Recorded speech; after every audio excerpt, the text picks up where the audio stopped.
In the blood-streaked canyons of Arizona, the line between surviving and perishing wasn't drawn by rivers, but by fear and prejudice. What would a woman haunted by her own past and living on the edge of a hostile land do when she stumbled upon a man bleeding in the dust? Willa Hart saw only a life to save, never the color of his skin. She had no inkling that the warrior she was dragging from death's grip was the son of the most feared Apache chief in the territory, and that her act of mercy might ignite a storm that could consume them both. The sky above Coconino Canyon bruised in shades of dark purple and blue. Willa's knuckles were white on the reins of her stubborn mule Clementine. She felt the storm in her bones, a deep, throbbing ache that her father Eli Boone would have dismissed as old tales. Out here, where civilization was just a dusty street and a handful of saloons called Redemption Gulch folklore, was as real as the grit under her nails. For 2 years, Willa had called this harsh land home. Her small defensible cabin carved into the side of a mesa stood as a testament to her resilience. Loneliness was punctuated by twice-monthly trips to the gulch for supplies, where she endured the suspicious stares and cold politeness of townsfolk. They saw a solitary woman, 24, with calloused hands, and a gaze too sharp for their liking. They didn't see the daughter of Eli Boone, a man who fled west with his shame and his daughter after a fatal misdiagnosis ruined his medical career. He had taught her everything about medicine, not from books, but from the land itself. Yarrow poultices to stop bleeding willow bark for fever, and the harsh, practical knowledge of setting bones and stitching wounds. It was this knowledge that sent her into the teeth of the approaching storm. Buck Rawlins's prize bull had been gored by a rival, and he had promised her a sack of flour and 3 smoked hams to patch the beast up. A fool's errand in this weather, but flour and ham meant she could avoid the leering eyes of the general store owner Virgil Tate for another month. The first cold drops of rain splattered against her worn leather hat as she guided Clementine down a slick, treacherous switchback. Thunder. A low growl moments ago now cracked like a whip across the heavens. The canyon walls, usually a tapestry of reds and ochres, vanished beneath sheets of gray rain. In the brief lull after a violent clap, she heard it. Not a coyote's yelp, not a hawk's scream, a human groan, sharp and stolen by the wind. Willa froze. Her heart pounded in her chest. Every instinct, honed by 2 years of solitude and survival, screamed at her to turn back. The Apache were restless. Raiding parties had been reported near the Verde River. Men in the gulch spoke with a mix of fear and bloodlust. A lone woman was an easy target, but the sound came again weaker, a whisper of agony that snagged her conscience. It was the daughter of a doctor in her, the part that could not ignore suffering that forced her feet forward. She tied Clementine to a sturdy juniper and drew the old Spencer rifle from its scabbard. Its weight was a cold comfort. She moved carefully, boots slipping on the slick red rock. The sound led her to a narrow wash beginning to flood with muddy torrents.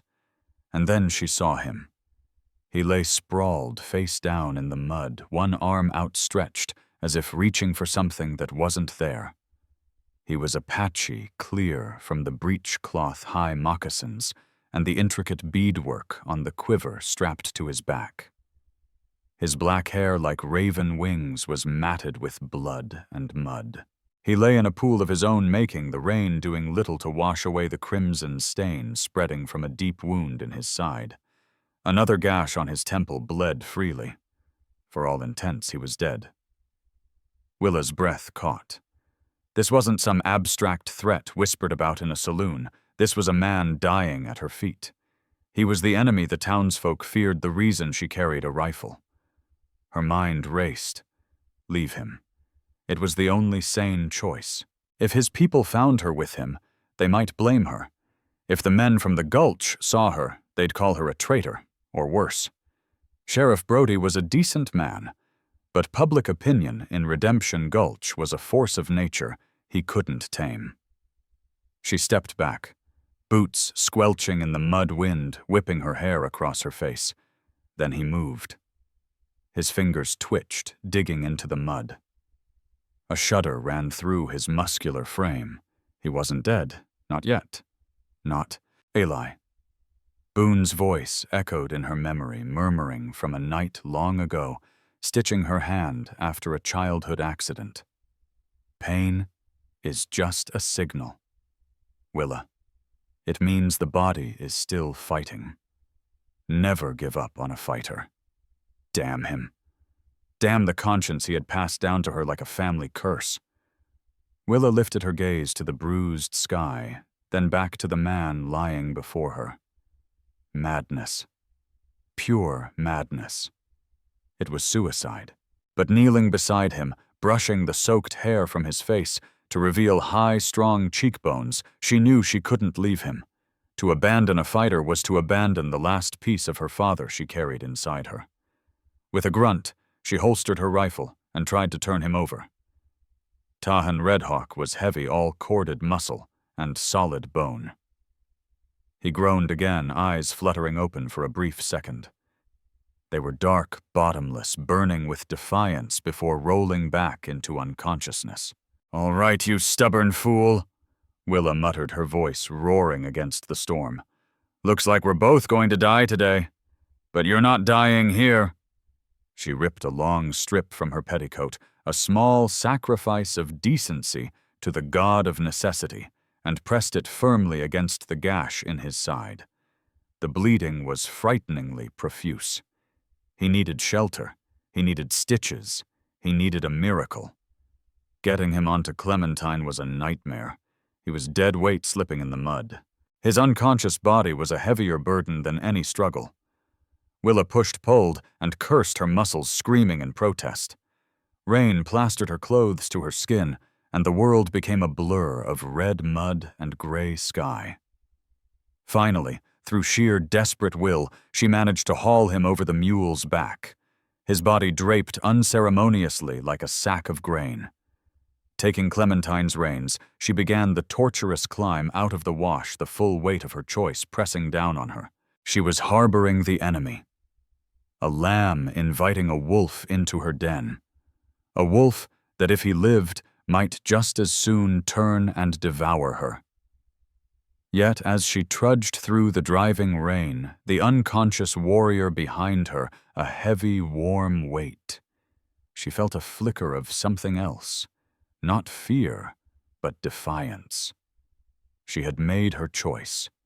Now she would live or die with the consequences. The journey back to the cabin was a brutal battle against the elements. Wind tore at them, and Clementine, blessed with sturdy heart, stumbled sliding on the muddy trail. Willa's world shrank to the next step, the next breath, the next pull of the reins. Tahan's weight pressed against her back, his ragged breathing a ghostly presence on her neck. With every laborious step, she felt more like a grave robber than a savior stealing a body from the clutches of the earth. By the time they reached the relative shelter of her mesa, night had fallen thick and starless. Her cabin, a dark silhouette against the cliff face, was the most beautiful sight she had ever seen. Getting him inside was another grueling ordeal. She half dragged, half carried him from the mule, his body leaving a muddy crimson trail across the wooden floorboards. Inside, the silence was broken only by the drumming of rain on the roof and his shallow, uneven breathing. She lit a lantern, the golden glow casting long, dancing shadows. In that flickering light, he looked even worse, his warm bronze skin now tinged with a deathly pallor. Willa stripped away his soaked breechcloth and leggings with clinical detachment, noting the lean, powerful musculature beneath crisscrossed with old scars, telling tales of battles past. Her small table became an operating theater. She boiled water, laid out her sharpest needles, and tore strips from her cleanest linen sheets.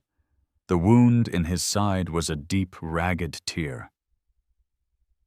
Likely from a Bowie knife.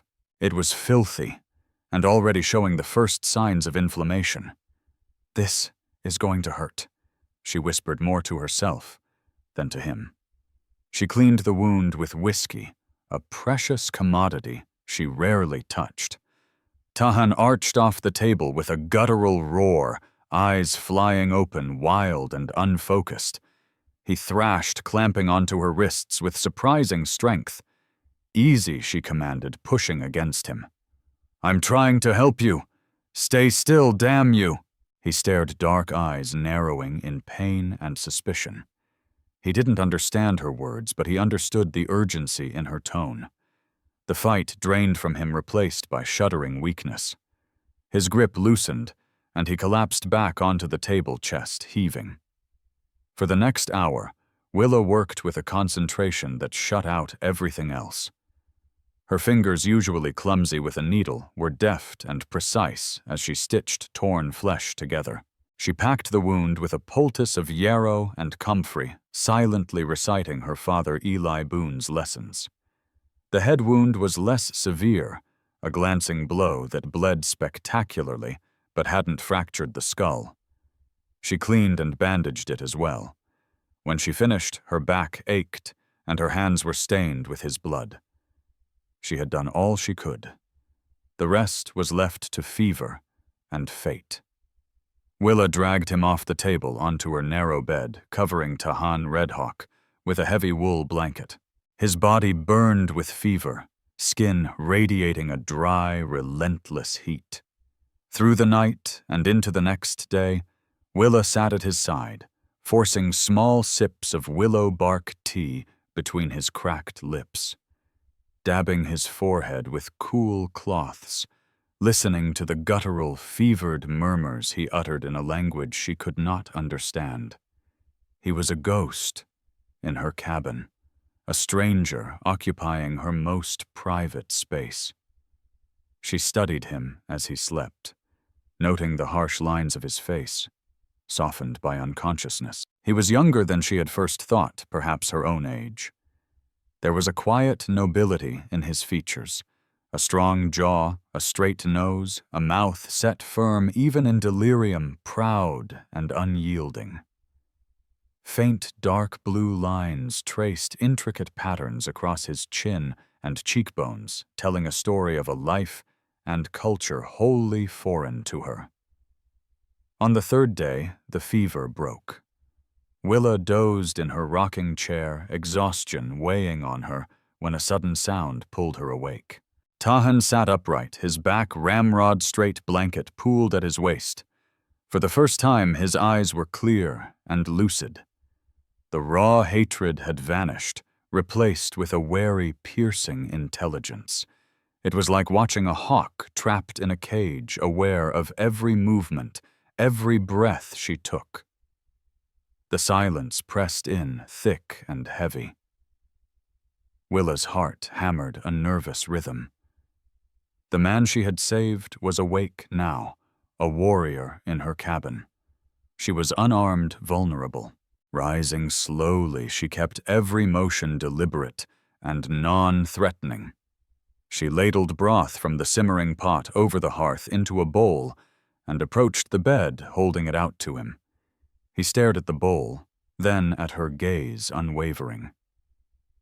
"It's just broth," she said, softly, voice raspy from disuse. "You need to eat rabbit." He didn't understand the words, but the gesture was universal. After a long pause, he gave a curt, almost imperceptible nod. His hand reached for the bowl, stiff at first, brushing against hers. The brief contact sent a jolt through Willa, a spark of connection in the charged silence. He drank slowly, never lifting his eyes from her. When finished, he held the empty bowl out. That moment set the rhythm for the days to come. a silent pact she would care he would accept. Two enemies bound by a wound, and a storm existed in fragile truce within the four walls of her cabin. Willa learned his movements, his presence. Tahan was meticulous, almost obsessive in his care. When strong enough he washed himself with the basin, she provided movements precise and economical. He never spoke, but his eyes tracked her everywhere as she kneaded bread, mended clothes, or read her father Eli Boone's worn copy of Shakespeare by firelight. It should have been terrifying, but strangely it wasn't. His presence was watchful, not menacing. There was a quiet dignity that defied the savage label the townsfolk had placed on him. One afternoon, Willa dropped her last sewing needle through a crack in the floorboards. Cursing, she knew it was lost forever. The next morning, a new needle lay on her table. Long, impossibly sharp, carved from a sliver of bone. She looked at him. He watched silently, expression unreadable, and simply nodded toward the needle. It was the first gift, the first crack in the wall of silence that separated their worlds. Willa picked up the bone needle, cool and smooth against her fingers. She didn't know his name or story yet, but she knew he had saved her life. And in that quiet gesture, a bond began forming, dangerous, undeniable, like the storm that had brought him to her. As days bled into a week, Tahan's strength returned with astonishing speed. The deep gash in his side healed cleanly, a testament to his resilience and her careful tending. He began moving about the cabin, his lithe grace a sharp contrast to Willa's practical motions. He would stand at the small window for hours, staring out at the vast, empty canyon lands, a hawk surveying its domain. The silence between them thawed, giving way to a rudimentary language of gestures and single words. He pointed to the water bucket. "Water," she said. He repeated it guttural but clear. She pointed to herself, Willa. He watched her lips, then tapped his chest. Tahan. The name fit. One evening he sat across from her at the hearth, dark eyes fierce in the firelight. Using the tip of a charred stick on a slate she used for notes, he began to draw. He drew 4 figures armed with bows. Then he sketched a larger group, maybe 6 or 7 with rifles. The sun, the canyon, and then a violent scroll of lines between the two groups followed. Tahan jabbed the stick at the rifleman, his expression hardening into a mask of cold fury. Then he crossed out 3 of his own men, leaving only 1. He tapped the lone figure, then his chest again. An ambush, prospectors most likely. Willa's stomach twisted. Men like that were common enough. Greedy, lawless, and seeing the Apache as little more than obstacles in their hunt for gold. She pointed to the rifleman in the drawing. Redemption Gulch, she asked. Tahan tilted his head. He didn't know the name, but he understood the question, shaking his head slowly, deliberately. Then he drew a crude symbol beside the rifleman, a circle with a jagged line cutting through it. It meant nothing to her, but clearly it was a mark he recognized. The fragile peace of their sanctuary was shattered a few days later. Willa was outside chopping wood when she heard the unmistakable sound of shod hooves approaching. Her blood ran cold. Not Tahan's people. The Apache moved like ghosts. These were white men. Inside, she hissed, grabbing Tahan's arm. He needed no urging. He melted back into the shadows of the cabin, seizing the heavy iron poker from the hearth. A poor substitute for a weapon, but deadly in his hands.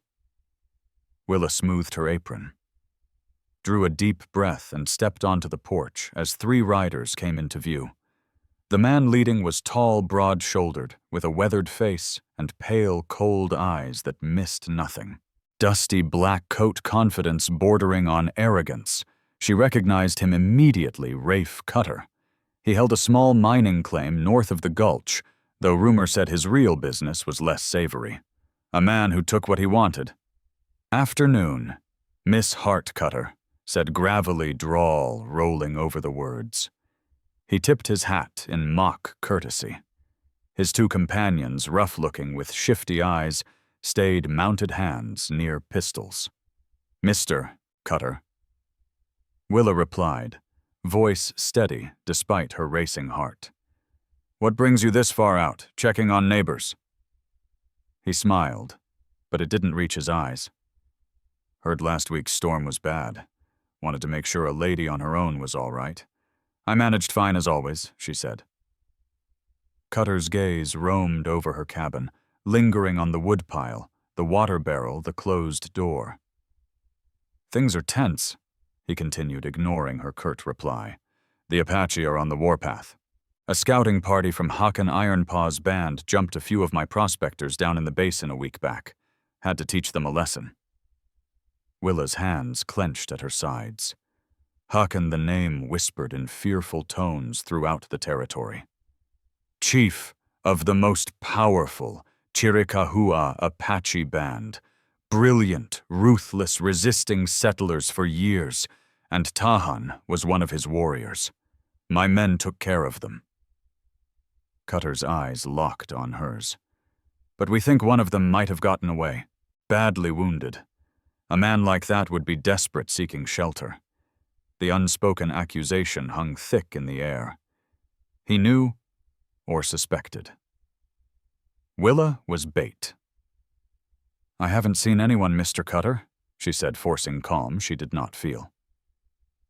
I keep to myself. Safer that way. Cutter leaned on his saddle horn. Some might say harboring a savage is the most dangerous thing a person could do. Sheriff Brody might call it treason. He paused, letting the threat sink in. If you see anything or anyone, you let me know. There's a bounty on any of Håkon's warriors. A handsome one. He straightened, resettling his hat. You take care now, Miss Hart. He turned his horsemen, following close. Willa stood frozen on the porch until they were mere specks in the distance. Only then did she allow herself to tremble. Legs weak, she stumbled inside. Tahan stood exactly where she had left him, poker still in hand, body coiled like a snake, ready to strike. He had heard everything. He didn't understand her words, but the tone, the menace, the name Håkon, he understood all of it. His eyes locked on hers, and a new question flickered there. No longer just wary curiosity. It was a question of loyalty. Rafe Cutter had drawn a line in the sand, and she was standing on one side, he on the other. They'll come back, she whispered. Tahan nodded slowly. He walked to the window, eyes following the direction Cutter had gone. Then he drew his finger across his throat, in a gesture that needed no translation. He turned back to her, and for the first time, Willa saw more than a warrior. A fierce, protective fire burned in his gaze, aimed not just at Rafe Cutter, but at the threat Cutter posed to her. He was no longer merely a patient, and she was no longer merely a healer. They were allies caught in the same snare. The shadow of Rafe Cutter stretched long, falling directly over her home. After Cutter's visit, the cabin that had once been a sanctuary became a fortress. Fragile peace gave way to taut, shared vigilance. They spoke little, but a deeper understanding passed between them. Willa found herself studying Tahan not as a patient, not as a threat, but as a man.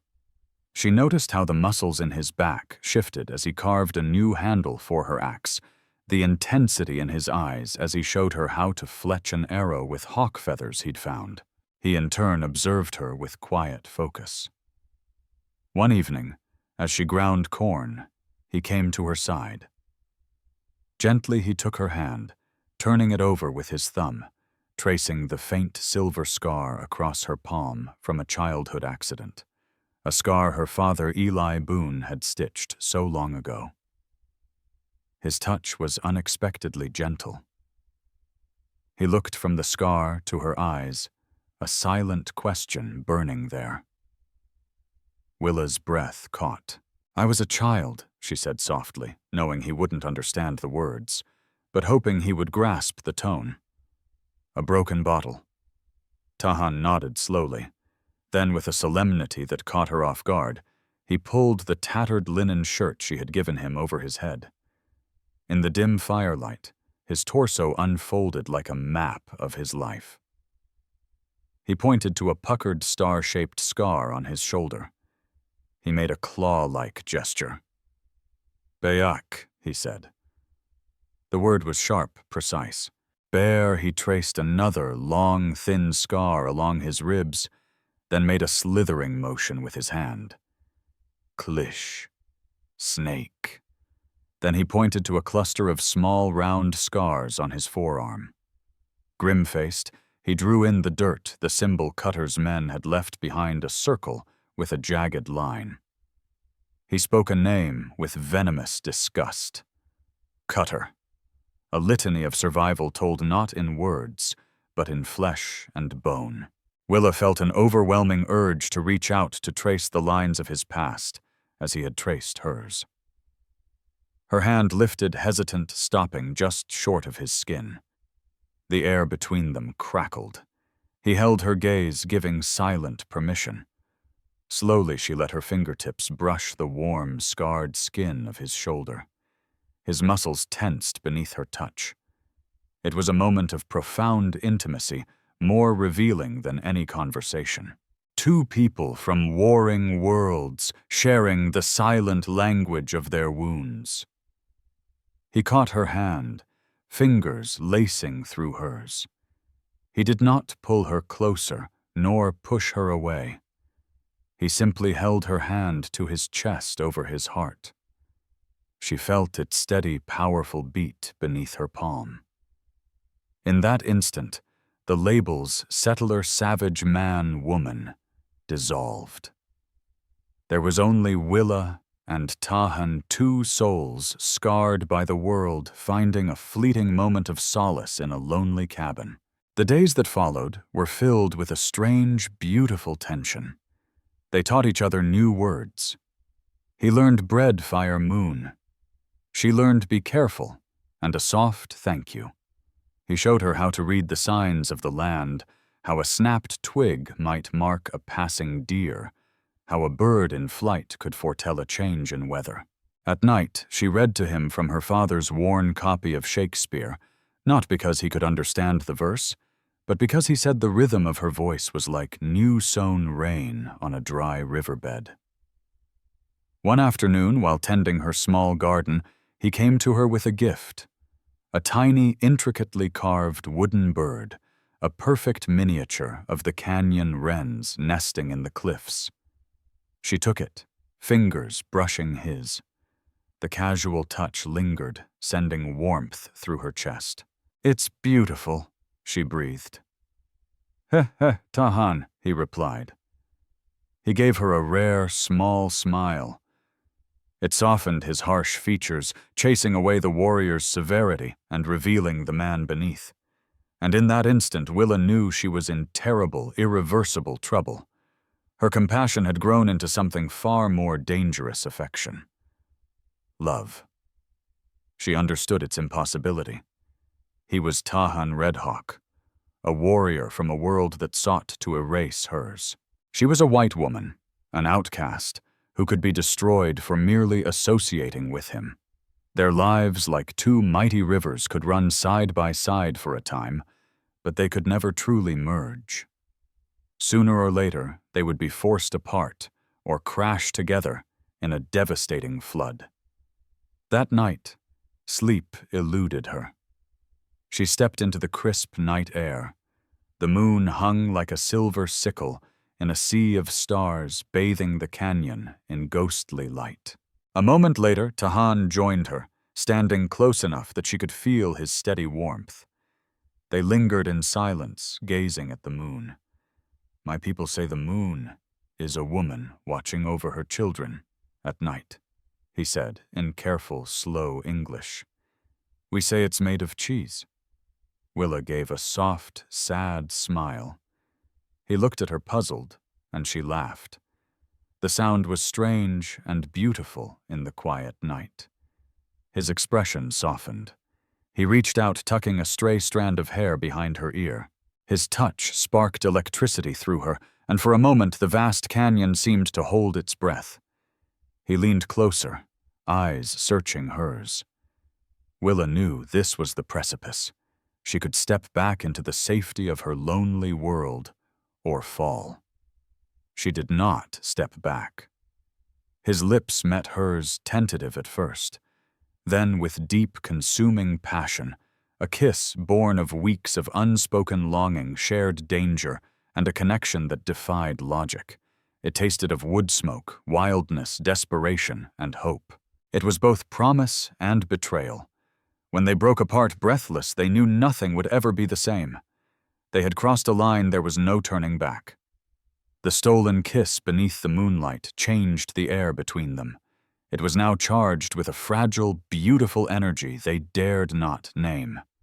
Yet outside the world's brutality remained unchanged, ready to remind them of it. At dawn, the attack came. Willa was jerked from light, restless sleep by a sound that did not belong, the sharp crack of a rifle, followed by the splintering of wood near the window frame. "Get down." Tahan's voice was a low, urgent growl. He was already moving, rolling off the pallet he had made by the hearth and grabbing the heavy poker. Another shot rang out, shattering the small window pane. Glass tinkled to the floor. Willa scrambled on hands and knees to the far wall, heart hammering against her ribs like a trapped bird. Her Spencer rifle hung on its pegs above the mantelpiece, terrifyingly out of reach. Cutter. She breathed the name like a curse. He's not a patient man. Tahan's eyes scanned the room, taking in the hopelessness of their situation. They were trapped. Her cabin, built for defense against the elements, was a wooden coffin in a gunfight. 4 of them. 4 rounds, Tahan whispered, peering through a crack in the log wall. They've spread out. We're pinned.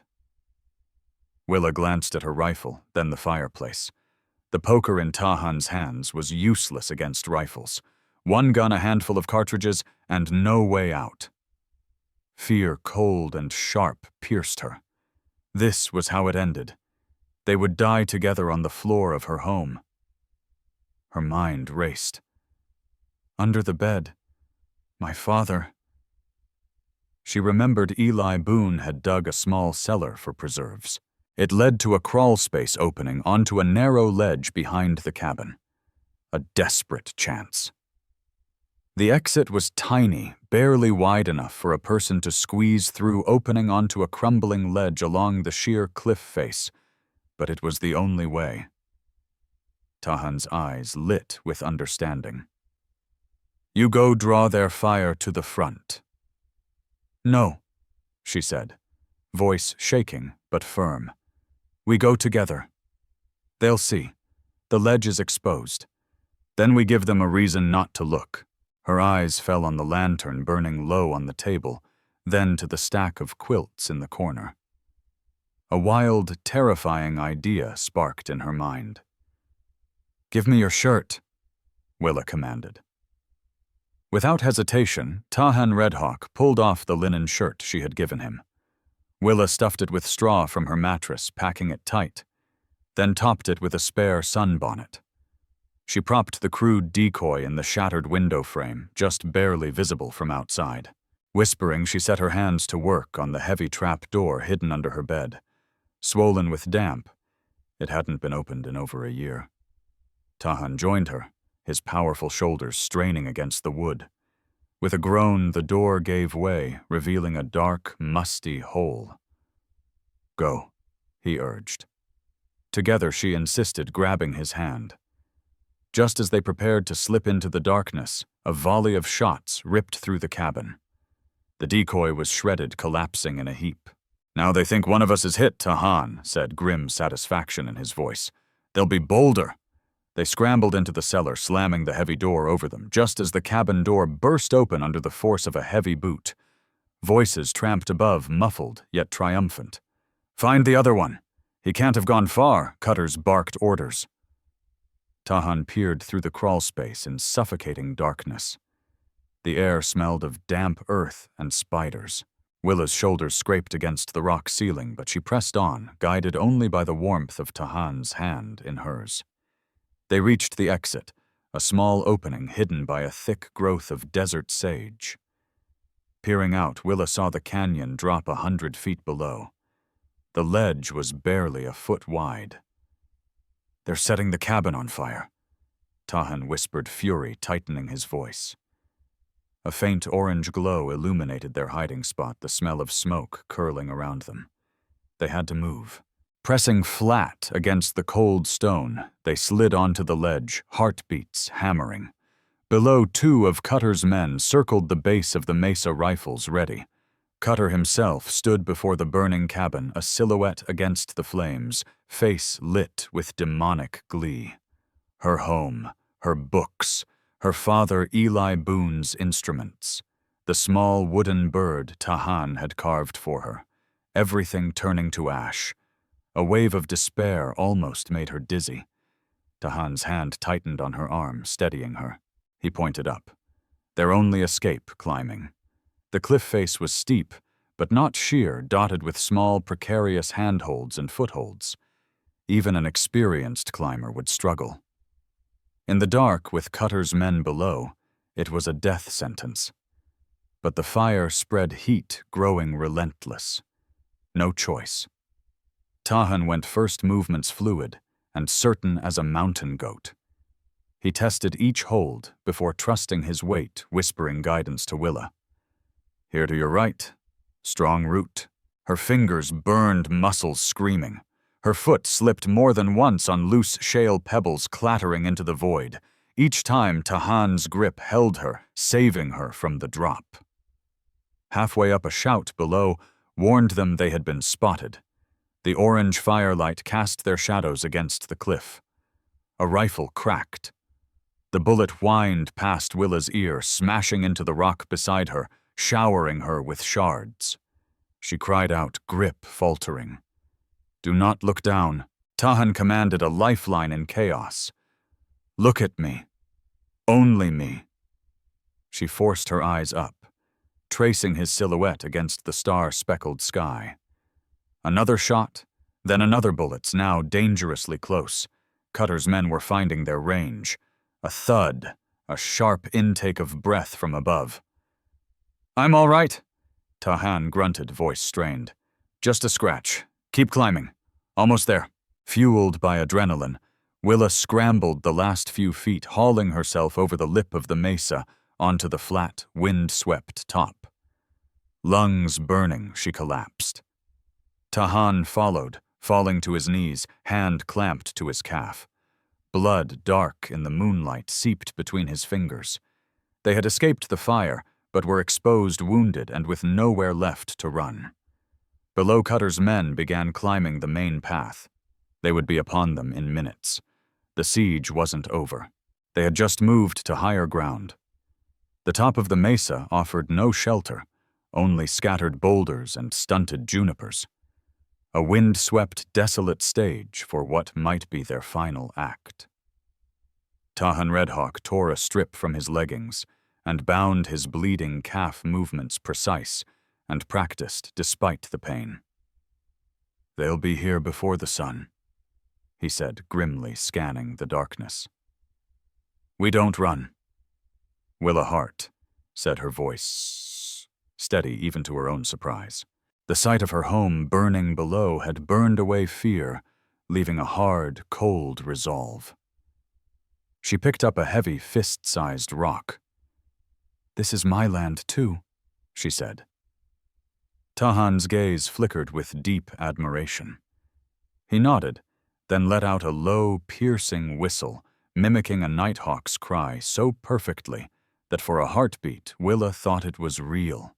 He repeated it 3 times, a haunting, lonely call echoing across the canyon. What was that, she asked. A prayer, he said simply, though she sensed it carried more. They positioned themselves behind the largest cluster of boulders near the path, a pitiful defense. They had Willa's rock and Tahan's grim determination. Minutes stretched into eternity. The first gray light of dawn outlined the eastern horizon when the scrape of boots on rock sounded. Rafe Cutter and his men had arrived, spread out, searching. Cutter's voice barked with arrogant certainty. "The buck is wounded. They can't have gone far." Suddenly the world erupted. From the shadows on the far side of the mesa, silent figures rose like spirits from the earth. A volley of arrows, swift and silent as death hissed through the air. One of Cutter's men crumpled with a choked cry, an arrow lodged in his chest. Another screamed as an arrow pierced his shoulder, sending his rifle clattering to the ground. Apache warriors, at least a dozen emerging from darkness, faces grim masks of war paint. They moved with terrifying, coordinated grace, surrounding Cutter and his remaining man before they could react. Cutter stood frozen, bravado evaporating before the silent, deadly figures. He glanced from the warriors to Tahan, who stepped from behind the boulder. Horror dawned across Cutter's face. The warriors parted, and an older man stepped forward. His face bore the marks of a lifetime of hardship and command. Long hair streaked with gray eyes, dark and piercing, like Tahan's, holding absolute authority. He carried himself with the unshakable gravity of a mountain. He looked at Tahan, noting the bound leg. Then his gaze settled on Willa, hard and unforgiving.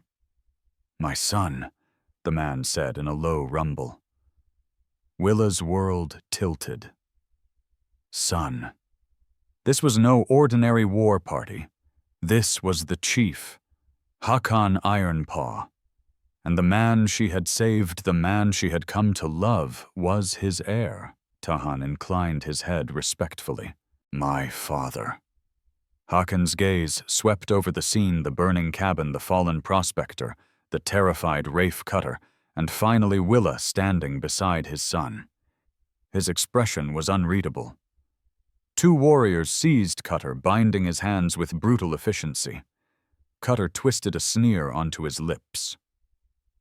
"So this is your whelp Ironpaw, hiding behind a white woman's skirts." Tahan stepped forward, but Hakan raised a hand to stop him.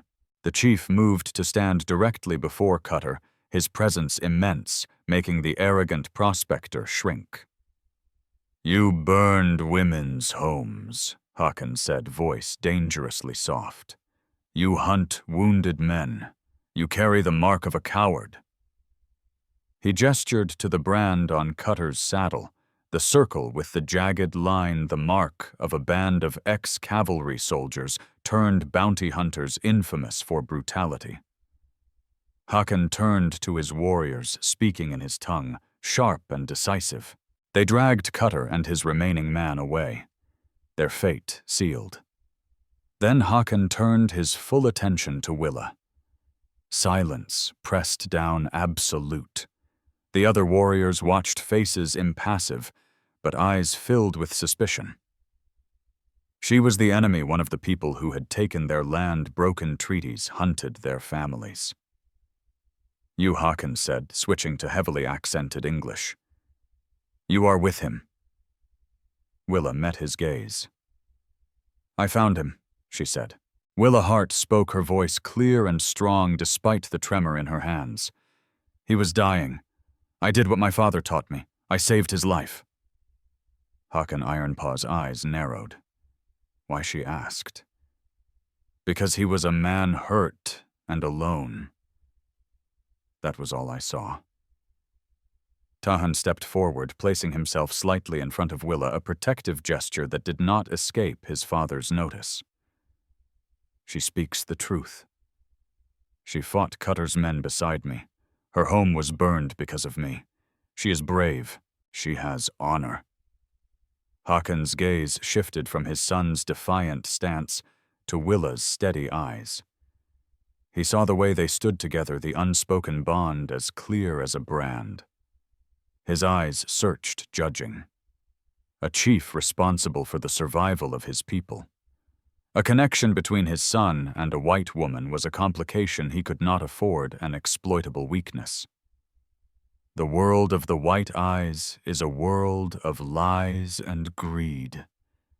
Hakan said, his voice resonating with the bitterness of 100 betrayals. They speak of peace with forked tongues, offer friendship with one hand, hold a knife in the other. How can one of them have honor? It was a challenge to everything Willa was. She lifted her chin. My world is not just Rafe Cutter and his kind. My world is a father who taught me to heal, not harm. My world is a piece of land I worked with my own hands. Your son showed me the language of your world in his scars. Perhaps you can see the language of mine in my actions. She held out her hands, palms up, calloused from work, stained with dirt and nicked with blood. Not the hands of a killer. Hakan was silent, gaze fixed on her hands. His sun stood fully risen, casting the first golden light of dawn over the mesa. A man caught between ancient laws and undeniable evidence. His son, his heir, lived because of this woman, but she was also a symbol of all that threatened their way of life. Finally he spoke. You have saved the son of Hakan Ironpaw. For this the Chiricahua people owe you a debt. Your life is safe in my presence. He paused, his next words heavy with meaning. But a debt is not a bond. A hawk does not mate with a dove. You will come with us to our camp. There we will decide what is to be done with you. The journey to the Apache camp was silent and somber. Willa rode a spare pony, a lone white face, in a sea of bronze warriors. Not a captive, but an anomaly, an object of guarded curiosity. Tahan rode beside his father, casting her reassuring glances, yet the chasm between their worlds felt wider than ever. Here he was not just Tahan Redhawk. He was the son of the chief, a prince among his people. She was the outsider. The camp, or Ankaria, lay deep in a protected valley, a bustling community of hide wickiups and grazing horses. Led to a small, isolated dwelling, she felt the weight of 100 eyes. Children paused their games. Women stopped work faces, masks of suspicion. She was a ghost among them, a living symbol of the enemy. Her isolation ended not with a greeting, but with the sound of distress. A harsh lung fever had seized the camp, stealing breath from the very young and old. From a nearby wickiup, Willa heard the pained cries of Tala Moonfire, weeping over her small son Tika Swiftfall, whose breath rattled shallowly. In that moment, Willa was no longer a white woman or outsider. She was a healer. Pushing aside fear, she entered the dwelling and knelt by the sick child. She recognized the signs, the dry heat, the struggle for air. It was a fever her father, Eli Boone, had taught her to fight. Ignoring Tala's fearful gasp, Willa went to work. With confidence transcending language, she directed the women to gather bundles of desert sage whose steam could open the airways. Hope overcoming prejudice, the women complied. Willa turned the wicki into a makeshift infirmary, boiling the sage, letting the sick child inhale the steam beneath a blanket. She brewed a weak willow bark tea to fight the fever, patiently coaxing it to the children, one by one. She worked without sleep, a quiet, focused whirlwind of competence. Tahan stood guard outside a silent, unwavering wall of support. From a distance, Hakan watched. He saw his people once distrustful, now bringing their children to her with desperate faith. He saw her tenderness, her skill, her exhaustion, as she battled for lives his own medicine man could not save.